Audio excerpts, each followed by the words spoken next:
Immigranti, Maltin u Ewropej li jgħixu f'Malta kollha f'mixja silenzjuża kontra d-deċiżjoni tal-Gvern Malti li jibgħat lill-immigranti permess ta' residenza temporanja lura lejn pajjiżhom. Kienet din ix-xena matul il-promenade li taqgħad San Ġiljan ma' Taslima fejn mijiet ingħaqdu f'solidarjetà ma' grupp ta' persuni li l-futur tagħhom huwa inċert. Dan wara l-Kummissarju tar-Refuġjati bagħat ittra biex dawn il-persuni mill-Afrika jipproduċu d-dokumenti li ma' dokumenti m'għandhomx u f'ħafna każi pajjiżhom jirrifjuta li jippubblika. Fost dawk li rċivew l-ittra kien hemm ukoll dawn iż-żewġ titfal żgħar u ħafna oħrajn bħalhom. I want to stay in Malta.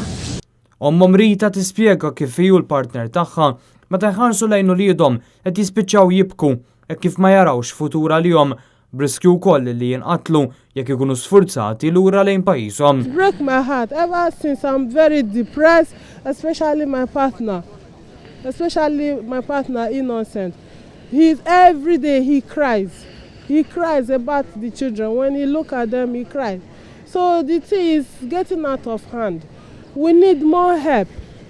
That's what we just need. We need more help. Min barra dawn il-persuni hemm ukoll 9 oħra mill-Mali li qed jinżammu f'detenzjoni.